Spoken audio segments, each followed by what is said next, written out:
Hello friends, welcome back to my channel learning hub by DK. मेरा नाम है दीपक कहार। आज के वीडियो में हम सीखेंगे पोर्टल में GSTR1 किस तरह से हम फाइल कर सकते हैं और उसको करने का किस तरह के तरीका होता है, हम कौन से स्टेप को हमें फॉलो करना होता है और हम किस तरह से हम इसे इजी तरीके से कर सकते हैं। तो फ्रेंड्स, इस वीडियो को बिल्कुल भी स्किप मत कीजिएगा। ये वीडियो काफ़ी यूजफुल होने वाला है और आप कुछ भी इस वीडियो अगर स्किप करेंगे तो बहुत इंपॉर्टेंट टॉपिक पर वीडियो आप मिस कर देंगे। तो प्लीज़ इस वीडियो को बिल्कुल स्किप मत कीजिएगा और ध्यान से इस वीडियो को देखिए और समझिएगा कि हम टैली में GSTR1 किस तरह से फाइल कर सकते हैं। अगर आप हमारे वीडियो में नए हैं तो प्लीज़ हमारे चैनल को सब्सक्राइब और बेल आइकन को दबाकर ऑल पर जरूर क्लिक करें। मैं इस तरह के रिलेटेड कंटेंट बनाता रहता हूँ जिससे आपके लिए और भी बेहतर वीडियो मिल सके। प्लीज़ हमारे चैनल को लाइक जरूर कीजिए। फ्रेंड्स, आज का वीडियो काफ़ी यूज़फुल होने वाला है। प्लीज़ वीडियो को बिल्कुल स्किप मत कीजिएगा। आप GST पोर्टल में बहुत सारी चीज़ें सीख सकते हैं इस वीडियो के माध्यम से, तो प्लीज़ वीडियो को स्किप बिल्कुल मत कीजिएगा। आइए वीडियो स्टार्ट करते हैं। फ्रेंड्स, सबसे पहले हम GST पोर्टल में लॉगिन कर लेते हैं। उसके बाद हम यहाँ रिटर्न डैशबोर्ड में क्लिक करते हैं तो हमारे सामने रिटर्न डैशबोर्ड का इंटरफेस हमारे सामने ओपन हो जाता है। जैसा कि आप स्क्रीन पर देख रहे हैं, हमारे सामने इंटरफेस ओपन हो चुका है। अब हम यहाँ पर जिस मंथ की GSTR1 फाइल करना चाहते हैं तो उस मंथ की हमें यहाँ पर GSTR1 सेलेक्ट करके सर्च ऑप्शन पर क्लिक करना होता है। उसके बाद हम यहाँ पर आगे बढ़ते हैं। जैसे कि आप स्क्रीन पर देख रहे हैं, मैंने यहाँ पर मार्च मंथ ले लिया है और यहाँ पर सर्च पर क्लिक कर दिया है तो हमारे सामने GSTR1 ऑप्शन आता है। सबसे पहले GSTR1 ऑप्शन आता है, दूसरा GSTR2A आता है और तीसरा ऑटो अडॉप्टेड GSTR2A भी आता है, जो कि मैं आपको प्रीवियस वीडियो में, पिछले वीडियो में मैं आपको बता चुका हूँ कि इसको किस तरह से कर सकते हैं। अगर आपने नहीं देखा है तो प्लीज़ हमारे पिछले वीडियो को ज़रूर देख लीजिएगा। उसके बाद नीचे हमारा तीसरा ऑप्शन और चौथा ऑप्शन जो आता है हमारा, वो GSTR3B का आता है। GSTR3B का मैं आपके लिए वीडियो बनाने वाला हूं, तो प्लीज़ उस वीडियो को भी आप ज़रूर देख लीजिएगा। अब GSTR1 में हम बनाने के लिए क्या करते हैं, सबसे पहले details of outwards upload supplies of goods of services और सर्विसेज GSTR1। अब हम यहाँ पर इसको दो तरीके से बना सकते हैं, एक प्रिपेयर ऑनलाइन बना सकते हैं और एक प्रिपेयर ऑफलाइन बना सकते हैं। एक प्रिपेयर ऑफलाइन बनाने के बाद हम यहाँ पर क्लिक करते हैं तो हमारे सामने चूज़ फाइल का ऑप्शन आता है। जब हम टैली से GSTR1 एक्सपोर्ट करते हैं और उसको JSON फाइल में करते हैं, उसके बाद सिंपली हम यहाँ पर अटैचमेंट पे जहाँ पे भी हमारा डेटा वो वाली फाइल रखी होगी JSON वाली फाइल को, उसको हम सेलेक्ट करते हैं और यहाँ पर सेलेक्ट करके उसको अटैच कर देते हैं और यहाँ पर अपलोड कर देते हैं और उसके बाद हमारा फाइल जो है GSTR1 हमारी अपलोड हो जाती है। तो इस तरह से हम यहाँ पर जो कि हमारी ऑफलाइन होगी उसे हम यहाँ पर इस तरीके से कर सकते हैं।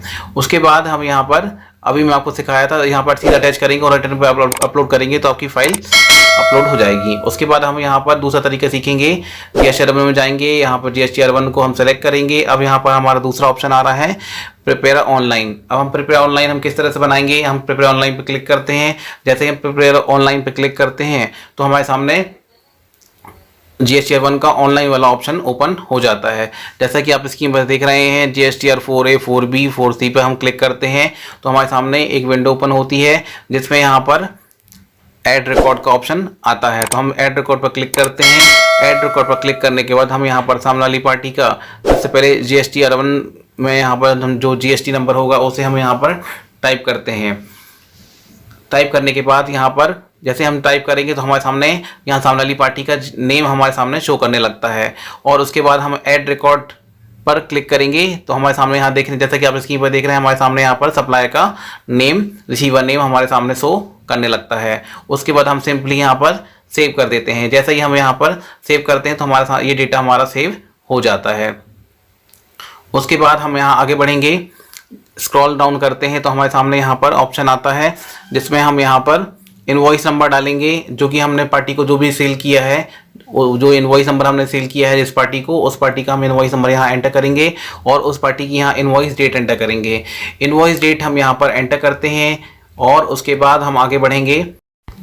स्क्रॉल डाउन करने के बाद हम यहाँ पर उसका टैक्सेबल वैल्यू यहाँ पर एंटर करेंगे। जिस भी टैक्स रेट का हमने यहाँ गुड सेल किया होगा तो उस पार्टी का हम यहाँ पर, जैसे मान लेते हैं हम यहाँ पर 18% का हमने गुड सेल किया है। जैसे ही हम यहाँ पर टैक्सेबल वैल्यू डालते हैं तो हमारे सामने CGST HST बाय डिफ़ॉल्ट ले लेता है और उसके बाद हम यहाँ पर रिकॉर्ड को सेव करा देते हैं। इस तरह से हम यहाँ पर अगर लोकल को पार्टी को गुड सेल करते हैं तो GST नंबर जैसे ही एंटर करते हैं तो बाय डिफ़ॉल्ट हमारा वो CGST HST ले लेता है। और यदि हम किसी इंटरस्टेट सप्लाई करते हैं तो हम जैसे ही GST नंबर डालते हैं तो हमारा CGST HST वाला कॉलम जो रहता है वो ब्लॉक हो जाता है और IGST में हमारा अमाउंट बाय डिफ़ॉल्ट से ले लेता है। और जैसे हम सेव करा देते हैं, जैसे कि आप स्क्रीन पर देख रहे हैं कि हमारे सामने ये डेटा हमारा रिकॉर्ड जो है वो सेव हो जाता है। और इसको हम यहाँ पर यदि कोई चेंजेस करना चाहते हैं तो हम यहाँ पर इस पर फील्ड पे एंटर करके फिर से चेंज कर सकते हैं। इस तरह से हम यहाँ पर GST वाली पार्टी को ऐड करते जाते हैं। इस तरह से हमारे सामने ये, जैसा कि आप स्क्रीन पर देख रहे हैं कि पूरा डेटा है। अब हम यहाँ पर दूसरी पार्टी का GST नंबर यहाँ पर एंटर करते हैं। और यहाँ पर जैसे हम दूसरी पार्टी का GST नंबर एंटर करते हैं और उसके बाद हम यहाँ पर आगे इनवॉइस नंबर टाइप करेंगे। इनवॉइस नंबर टाइप करने के बाद हम यहाँ पर नेक्स्ट हम आगे बढ़ेंगे तो यहाँ पर इनवॉइस डेट आएगी। तो यहाँ पर इनवॉइस डेट हम यहाँ पर टाइप करेंगे और यहाँ पर इनवॉइस वैल्यू हम यहाँ पर टाइप करते हैं। और उसके बाद हम यहाँ पर टैक्स रेट, जिस टैक्सेबल वैल्यू टैक्स रेट के सामने एंटर करते हैं और उसके बाद आगे बढ़ते हुए इसको सेव करा देते हैं। जैसा कि आप यहाँ स्क्रीन पर देख रहे हैं, मैंने यहाँ इनवॉइस वैल्यू गलत एंटर कर दी थी, अब मैंने यहाँ पर मॉडिफाई कर दिया है। अब हम यहाँ पर टैक्सेबल वैल्यू जो हमारी है वो 28% वाली है, तो हम यहाँ पर 28% वाली वैल्यू को यहाँ पर टैक्सेबल वैल्यू टाइप करते हैं तो CGST हमारा ये खुद से कैलकुलेट कर लेता है। इस तरह से हमारा जो रिकॉर्ड आप देखेंगे, अभी हमारे सामने एक रिकॉर्ड हमने यहाँ पर सेव किया था, अब हमारे यहाँ पर दूसरा रिकॉर्ड सेव भी हो गया है। तो आप स्क्रीन पर देख रहे हैं कि हमारे सामने एक रिकॉर्ड पहले था और ये दूसरा रिकॉर्ड हमने यहाँ पर, जो कि हमने B2 वाली पार्टी को गुड सेल किया था, तो 2 रिकॉर्ड हमारे यहाँ पर सेव हो चुके हैं। इस तरह से हम यहाँ पर जितने भी हमने पार्टी को गुड सेल किया है उनका सबका GSTR B2 वाली पार्टी को हम सेव करा देते हैं। उसके बाद अगर ये B2C हम लार्ज को कोई गुड सेल करते हैं तो उसके लिए भी सिंपली सेम कंडीशन हमको फॉलो करनी होती है। यहाँ पे हम पार्टी का स्टेट टाइप करते हैं, इनवॉइस टाइप करते हैं और उसके बाद यहाँ पर इनवॉइस डेट टाइप करते हैं। इनवॉइस डेट टाइप करने के बाद हम यहाँ पर टोटल इनवॉइस वैल्यू ऐड करते हैं। जैसा कि आप B2C लार्ज की कंडीशन होती है कि 2.5 लाख का से ज़्यादा का गुड्स अगर हम सेल करते हैं, इंटरस्टेट सेल करते हैं और अनरजिस्टर्ड पर्सन को करते हैं, तो उसकी कंडीशन में हम यहाँ पर B2C लार्ज का डिटेल यहाँ पर देना होता है। जैसा कि यहाँ पर आप देख रहे हैं कि मैंने यहाँ पर 18% का गुड्स जो है अनरजिस्टर्ड पर्सन को सेल किया है और इंटरस्टेट सप्लाई किया है और 2.5 लाख से ज़्यादा का गुड्स सेल किया है। इस कारण से मुझे यहाँ पर इसकी डिटेल यहाँ पर एंटर करनी होगी। अब जैसा मान लेते हैं यहाँ पर मैंने 18% का गुड्स सेल किया है अनरजिस्टर्ड पर्सन को इंटरस्टेट में, तो यहाँ पर जैसा कि आप देख रहे हैं यहाँ पर IGST की वैल्यू हमारी बाय डिफॉल्ट ले ली है और उसके बाद हम यहाँ पर सिंपली सेव करा देते हैं। इस तरह से हमारा जो है B2C लार्ज का रिकॉर्ड भी सेव हो जाता है। सेव पर जैसे ही हम क्लिक करते हैं, जैसा कि आप स्क्रीन पर देख रहे हैं कि हम सेव करने के बाद आगे हम बढ़ेंगे और जो डेटा हमने B2C लार्ज के लिए हमने यहाँ पर टैक्सेबल वैल्यू एंटर की थी और उसको हमने सेव करा दिया था, तो हमारे सामने वो रिकॉर्ड हमारे सामने शो करने लगता है। जैसा कि आप स्क्रीन पर देख रहे हैं कि हमारे सामने वो इनवॉइस नंबर डेट हमारे सामने सारी डिटेल एंटर करने के बाद हमारा सारा डेटा शो करने लगता है। अब हम आगे बढ़ेंगे यहाँ पर, जैसा कि आप स्क्रीन पर देख रहे हैं कि हमने यहाँ पर स्टेट चेंज किया है और यहाँ पर इनवॉइस नंबर डाला है और उसके बाद हमने यहाँ पर इनवॉइस डेट एंटर की है और उसके बाद हम यहाँ पर टोटल इनवॉइस वैल्यू हम यहाँ पर एंटर कर रहे हैं। और उसके बाद हम यहाँ आगे बढ़ेंगे, हमने यहाँ पर टैक्सेबल वैल्यू अगेन हमने यहाँ पर जो हमने सेल किया है उसमें टैक्सेबल वैल्यू एंटर कर दी है, तो ये IGST का अमाउंट हमारा बाय डिफॉल्ट खुद से ले लेता है और उसके बाद हम यहाँ पर इसे सिंपली सेव करा देते हैं, तो हमारा ये रिकॉर्ड जो है वो हमारा सेव हो जाता है। अब उसके बाद हम यहाँ पर सिंपली ब्लैक बैक पर क्लिक कर देते हैं। जैसा कि आप स्क्रीन पर देख रहे हैं हमारा रिकॉर्ड डेटा का जो रिकॉर्ड है वो हमारे सामने शो करने लगता है। और उसके बाद हम सिंपली ब्लैक बैक पर क्लिक करेंगे तो हम वापस से GST वाले ऑप्शन पर आ जाएंगे। उसके बाद हमारे सामने एक विंडो ओपन होती है। यदि हम कोई goods out of country sell करते हैं तो उसका डेटा हम यहाँ पर ऐड करते हैं।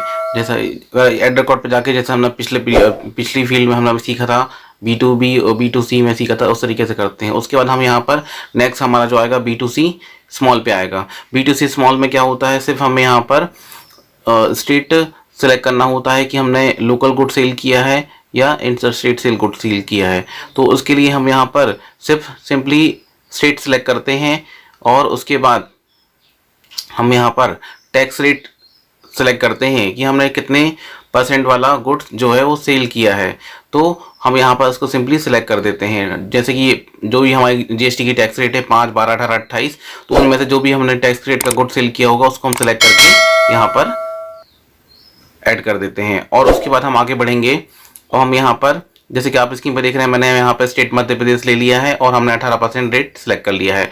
उसके बाद हमने B2C वाली पार्टीज को जितना भी गुड सेल किया होगा उसकी हम यहाँ पर सिर्फ हमें टैक्सेबल वैल्यू एंटर करनी होती है। इसके अलावा हमें यहाँ पर कोई भी डेटा आगे देने की ज़रूरत नहीं होती है। उसके बाद सिंपली हम यहाँ पर सेव करा देते हैं। इस तरह से यदि आपने और भी टैक्स रेट का गुड सेल किया होगा तो वो भी शो करना पड़ेगा। जैसे कि आप स्क्रीन पर देख रहे हैं, यहाँ पर ये हमने यहाँ पर 18% वाला गुड्स हमने लोकल में सेल किया है और हमने यहाँ पर B2C में डिटेल एंटर कर दी है। इसके बाद यदि अगर आपने 28% वाला भी गुड सेल किया होगा तो उसको भी आपको यहाँ पर ऐड करना होगा और उसकी टैक्सेबल वैल्यू, टैक्स रेट और CGST HST यहाँ पर वो बाय डिफॉल्ट खुद से ले लेगा। इस तरह से हम यहाँ पर डेटा को एंटर करते हैं और फील्ड को सेव करा देते हैं। उसके बाद हम यहाँ आगे बढ़ेंगे। यदि हम कोई गुड्स निल रेटेड वाला सेल करते हैं तो उसका डिटेल भी हमें यहाँ पर एंटर करना होता है। उसके बाद हम यहाँ पर आगे बढ़ेंगे।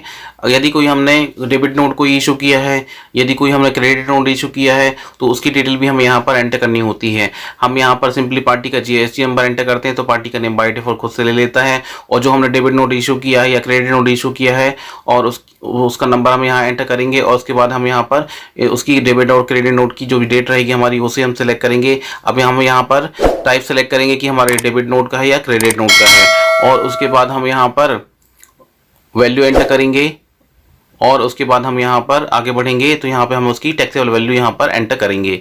जो भी हमारा टैक्सेबल वैल्यू होगी उसको हम यहाँ पर सिंपली ऐड कर देंगे, जो भी टैक्स रेट होगा उसके सामने। और उसके बाद ये हमारा खुद से बाय डिफॉल्ट CGST HST या IGST होगा तो वो हमारा GST के अकॉर्डिंग ले लेता है। अब हम यहाँ पर आगे इसको एंटर करके सेव करा देते हैं। अब इसके बाद हम यहाँ पर आगे बढ़ेंगे। इसके बाद हम सिंपली बैक पर क्लिक करेंगे तो हमारा जो डेटा हमने यहाँ पर डेबिट क्रेडिट नोट का किया है वो हमारा सेव हो जाता है और हमारे सामने शो करने लगता है। अब उसके बाद अगेन हम बैक पर क्लिक करेंगे और आगे बढ़ेंगे। अब हम यहाँ पर, अब जैसा कि आप स्क्रीन पर देख रहे हैं, इसके बाद यदि हमारा डेबिट क्रेडिट नोट के बाद हम यहाँ पर आगे बढ़ते हैं। यदि हमने किसी पार्टी से एडवांस अमाउंट लिया हुआ है तो वो उसका एडजस्टमेंट हम यहाँ करेंगे और उसके बाद यहाँ पर कोई नेक्स्ट जो हमारा रहेगा उसका एडजस्टमेंट हमें करना रहता है तो उसकी वहाँ पर हम डिटेल में एंटर करते हैं। और उसके बाद हमारा नेक्स्ट फील्ड जो आती है HSN समरी वाइज आती है। जो हम गुड सेल करते हैं हर एक गुड्स का एक HSN कोड होता है और उस HSN कोड में हमने कितना गुड सेल किया है तो उसकी डिटेल हमें यहाँ पर एंटर करनी पड़ती है। फॉर एग्जांपल हम यहाँ मान लेते हैं 8714 हमने यहाँ पर लिया हुआ है और यहाँ पर पार्ट्स और एसेसरीज हम यहाँ पर ले लेते हैं और यहाँ पर यूनिट UQC में हम यहाँ पर उसकी क्वांटिटी डिफाइन करनी होती है कि वो हमारा जो गुड्स की कैटेगरी है वो किस कैटेगरी में है, तो हम यहाँ पर अदर्स ले लेते हैं। उसके बाद हम यहाँ पर टोटल क्वांटिटी हम यहाँ पर एंटर कर देते हैं। मान लेते हैं कि हमने यहाँ पर जो हमने क्वांटिटी एक महीने में जो सेल की है उसकी क्वांटिटी हम यहाँ पर ले लेते हैं और उसके बाद हम यहाँ पर टोटल टैक्सेबल वैल्यू ले लेते हैं और उसके बाद उसका टैक्स रेट हम यहाँ पर सेलेक्ट कर लेते हैं। अब उसके बाद यहाँ पर जो उसका IGST टैक्स होगा वो ले लेते हैं, CGST जो होगा वो ले लेते हैं और उसके बाद जो स्टेट टैक्स होगा वो हम यहाँ पर टाइप कर देते हैं और उसके बाद यदि कोई हमारा सेस अमाउंट होता है तो सेस अमाउंट भी सेलेक्ट कर देते हैं और उसके बाद हम सिंपली ऐड पर क्लिक करते हैं तो हमारा ये जो डेटा है HSN समरी का ये हमारा सेव हो जाता है। तो इस तरह से हम यहाँ पर ये हम देखेंगे कि हमारा डेटा सेव हो चुका है। उसके बाद हम यहाँ नेक्स्ट आगे बढ़ते हैं और बैक पर क्लिक कर देते हैं और जैसे कि आप सामने देखें कि मैसेज हमारे सामने डिस्प्ले होता है तो उसको भी हम यहाँ पर सेलेक्ट करके ओके कर देते हैं। अब उसके बाद नेक्स्ट हमारी जो सीरीज़ आती है डॉक्यूमेंट सीरीज़ आती है। डॉक्यूमेंट इश्यू पर हम जैसे ही क्लिक करते हैं तो उसका डिटेल हमें यहाँ पर एंटर करना होता है। अब मान लेते हैं हम यहाँ पर हमारी जो हम गुड सेल कर रहे हैं उसकी हमें 2 प्रकार का गुड सेल कर रहे हैं और सबके लिए हमने अलग अलग सीरीज़ यहाँ डिफाइन की हुई है तो हमें यहाँ पर उसका डिटेल यहाँ पर एंटर करना होता है। तो उन सब की हमें यहाँ पर डिटेल्स भी शो करनी होती है कि हमने कौन कौन से वाउचर्स यहाँ पर बनाए हैं और कौन कौन सी हम सीरीज़ चला रहे हैं, तो वो सारी डॉक्यूमेंट सीरीज़ हमें यहाँ पर डिटेल देनी होती है।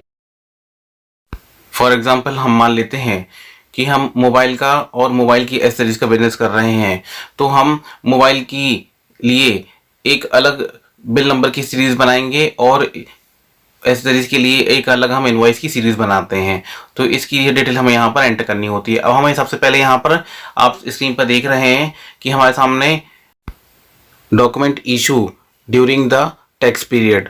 अब इसके आगे सबसे पहले हमारा ऑप्शन आता है इनवॉइसेस फॉर आउटवर्ड सप्लाईज। जैसा कि अभी आपको मैंने समझाया कि हम 2 सीरीज़ चला रहे हैं तो उसकी सीरीज़ हमें यहाँ पर देनी होगी तो उसका डिटेल हमारे यहाँ आएगा और दूसरा आएगा उसका हमारे यहाँ ऑप्शन दिखा रहा है invoices for inward supply from unregistered person. यदि हम इनवर्ट सप्लाई लेते हैं अनरजिस्टर्ड पर्सन से, उसकी डिटेल हमें यहाँ पर एंटर करनी होती है। तीसरा हमारा ऑप्शन शो कर रहा है रिवाइज्ड इनवॉइस। यदि मान लीजिए हमने कोई इनवॉइस रिवाइज की है तो उसकी इनवॉइस की डिटेल हमें यहाँ पर एंटर करनी होती है। उसके बाद हमारा चौथा नंबर आता है डेबिट नोट का। डेबिट नोट में यदि कोई हम परचेज किया हुआ माल गुड्स वापस करते हैं तो उसकी डिटेल हमें यहाँ पर डेबिट नोट का डिटेल यहाँ पर एंटर करना होता है। उसके बाद हमारा पांचवा नंबर आता है क्रेडिट नोट का।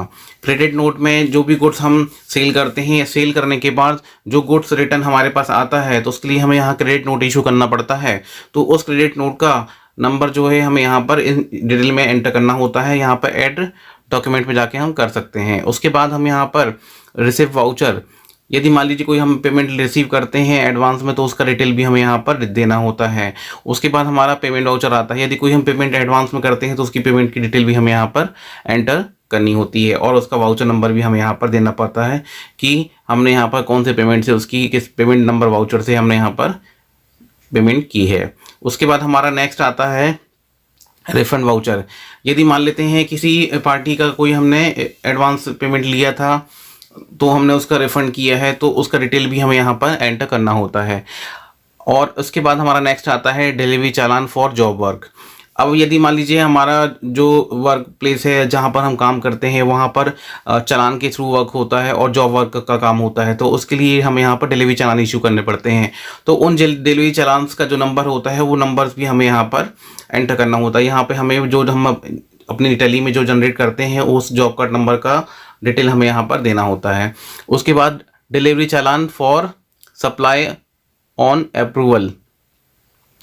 यहाँ पर हम जो अप्रूव हो चुके हैं, जो चालान हमने पहले बनाए हुए हैं, वो जो चालान अप्रूव हो चुके हैं, उन चालान के अप्रूव होने के बाद जो दूसरी सीरीज़ हम यहाँ पर जनरेट करेंगे तो वो उसका डिटेल भी हमें यहाँ पर एंटर करना होता है। उसके बाद नेक्स्ट आता है हमारा delivery challan in case liquid gas. यदि हम कोई लिक्विड गैस का बिजनेस कर रहे हैं तो उसका लिए हमें यहाँ पर चालान जनरेट करना होता है, तो उस चालान की डिटेल भी हमें यहाँ पर एंटर करनी होती है। फ्रेंड्स, अब हम यहाँ पर इसे प्रैक्टिकली समझ लेते हैं कि ये किस तरीके से वर्क करता है और हमें यहाँ पर किस तरह से यहाँ पर डेटा ऐड करना होगा। अब सबसे पहले मैंने आपको बताया था कि यहाँ पर हम जो सीरीज़ चलाते हैं, मान लीजिए हम 2 मोबाइल की सीरीज़ चला रहे थे और एक एस सीरीज की सीरीज चला रहे थे, तो इसके लिए सबसे पहले हम देखेंगे इनवॉइसेस फॉर आउटवर्ड सप्लाई। तो यहाँ पे हमें सबसे पहले इनवॉइस नंबर की सीरीज हमें देनी होती है और उसके बाद मान लेते हैं कि हमने यहाँ पर 1 से लेकर 100 तक की इनवॉइस बनाई है और टोटल हमारे इनवॉइस के नंबर बने जो 100 बने हैं और मान लेते हैं कि हमने एक इनवॉइस कैंसिल करी है, तो टोटल नेट हमारा जो इनवॉइस जनरेट हुई है वो 99 हमारी जनरेट कहलाएंगी।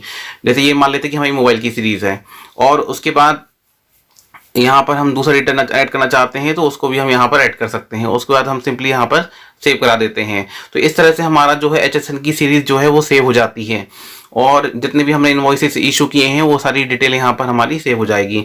जैसे कि आप स्क्रीन पर देख रहे हैं हमारी B2B invoices, B2C large invoices, B2C small invoices, export invoices, B2C others invoices, और यदि कोई सप्लाई का हमने रिलेटेड वाला गुड सेल करते हैं तो उसकी detail, credit note, debit note की डिटेल, और उसके बाद हमने यहाँ पर एडवांस रिसिप्ट, एडवांस एडजस्टमेंट और HSN समरीज और डॉक्यूमेंट इश्यूज, ये सारी फील्ड हमने यहाँ पर प्रैक्टिकली ऐड करके सीख लिया है। और उसके बाद हम सिंपली जनरेट समरी के नीचे हम जो हमारा टिक मार्क है वहाँ पर चेक बॉक्स पर हम क्लिक कर लेते हैं और उसके बाद हम यहाँ पर simply download detail from the invoices excel, ये जो हमने डिटेल्स फिल की हैं उसको हम अगर वो डाउनलोड करना चाहते हैं एक्सेल के फॉर्मेट में तो यहाँ पर सिंपली हम यहाँ पर क्लिक कर देते हैं तो हमारा ये डेटा सेव हो जाता है। उसके बाद यहाँ पर हम सेव करने के बाद पूरी डिटेल हमारी सेव हो जाती है और उसके बाद सिंपली हम यहाँ पर सबमिट पर क्लिक कर देते हैं। सबमिट पर क्लिक करने के बाद आगे हम बढ़ते हैं और उसके बाद यहाँ पर हमारा फाइल रिटर्न पर ऑप्शन आता है, उस फाइल रिटर्न पर हम क्लिक कर देते हैं। जैसे ही हम फाइल रिटर्न पर क्लिक करते हैं तो यहाँ पर हमारे सामने सबमिट का ऑप्शन होने के बाद फाइल रिटर्न पर क्लिक करते हैं तो उसमें जैसे ही हम सबमिट फाइल रिटर्न पर क्लिक करते हैं तो एक OTP आता है, उस OTP को हमें यहाँ पर एंटर करना होता है और OTP जैसे ही हम एंटर करते हैं तो हमारा ये डेटा वेरीफाई हो जाता है और हमारी GSTR1 फाइल हो जाती है। मैं यहाँ पर आपको प्रैक्टिकल समझाने के लिए बताया था, ये मैंने प्रैक्टिकल रिटर्न फाइल नहीं की है, इसलिए यहाँ पर वाला OT वाला ऑप्शन आपके सामने शो नहीं किया है। फ्रेंड्स, इस तरह से हम GSTR1 फाइल कर सकते हैं। फ्रेंड्स, आज के वीडियो में मैंने आपको बताया कि GSTR1 ऑनलाइन और ऑफलाइन किस तरह से हम यहाँ पर फाइल कर सकते हैं। तो ये वीडियो जो था काफ़ी नॉलेजेबल था और इस वीडियो से आपने काफ़ी सीखा होगा, जहाँ तक ऐसा मुझे लगता है। प्लीज़ कमेंट बॉक्स में कमेंट करके जो बताइएगा। और अगर आप वीडियो में नए हैं तो प्लीज़ हमारे वीडियो को लाइक ज़रूर कीजिएगा और शेयर ज़रूर कीजिएगा, जिससे इस वीडियो के माध्यम से ज़्यादा लोग इस वीडियो का लाभ ले सकें। फ्रेंड्स, आपको हमारा वीडियो कैसा लगा प्लीज़ हमें कमेंट बॉक्स में कमेंट करके जरूर बताएं। और अगर आप हमारे वीडियो में नए हैं तो प्लीज़ हमारे वीडियो को लाइक और शेयर जरूर कीजिएगा। और अभी तक आपने हमारे चैनल को सब्सक्राइब नहीं किया है तो हमारे चैनल को सब्सक्राइब करके बेल आइकन को दबाकर ऑल पर जरूर क्लिक करें, ताकि हमारा आने वाला वीडियो का नोटिफिकेशन आपको जरूर से जरूर मिल सके और आप हमारे वीडियो का लाभ तुरंत से तुरंत ले सकें। फ्रेंड्स, मैं इसी तरह के कंटेंट वीडियोस बनाता रहता हूं जिससे आपको और लाभ मिल सके। और मैंने GSTR1, GSTR2B ऑटो ड्राफ्टेड और GSTR3B का भी वीडियो बनाया हुआ है। अगर आपने वीडियो नहीं देखा है तो प्लीज़ हमारे वीडियोस में मेरे चैनल पर जाकर आप देख सकते हैं कि मैंने GSTR1 और GSTR2 ऑटो ड्राफ्टेड और GSTR3B का भी वीडियो बनाया हुआ है। इसे मैंने प्रैक्टिकली भी समझाया है और थ्योरिकली भी समझाया है। आप जिस तरीके से दोनों वीडियो देखना चाहते हैं तो दोनों देख सकते हैं। और फ्रेंड्स, यदि आप GST पोर्टल में कुछ और भी सीखना चाहते हैं तो हमें कमेंट बॉक्स में कमेंट करके जरूर बताएं। फ्रेंड्स, यदि आप टैली प्राइम या टैली ERP9 में कुछ भी सीखना चाहते हैं या एजुकेशन के पर्पज से या लर्निंग पर्पज से या प्रैक्टिकली आप कहीं जॉब कर रहे हैं, आपको कोई प्रॉब्लम आ रही है और आप उस प्रॉब्लम का सोल्यूशन नहीं मिल रहा है, तो प्लीज़ हमें कमेंट बॉक्स में कमेंट करके ज़रूर बताएंगे। हम आपके लिए उससे रिलेटेड आपका वीडियो ज़रूर बना देंगे, आप तक पहुँचाएंगे। आपकी हेल्प करना हमारा उद्देश्य है, जिससे आप इसका लाभ ले सकें। फ्रेंड्स, वीडियो को लाइक जरूर कीजिएगा और शेयर जरूर कीजिएगा और हमारे चैनल को सब्सक्राइब करके बेल आइकन को दबाकर ऑल पर जरूर क्लिक करें, जिससे हमारे आने वाला वीडियो का नोटिफिकेशन आपको मिल सके और आप मेरे वीडियो के माध्यम से ज़्यादा से ज़्यादा लाभ ले सकें। यही मेरा वीडियो बनाने का उद्देश्य है।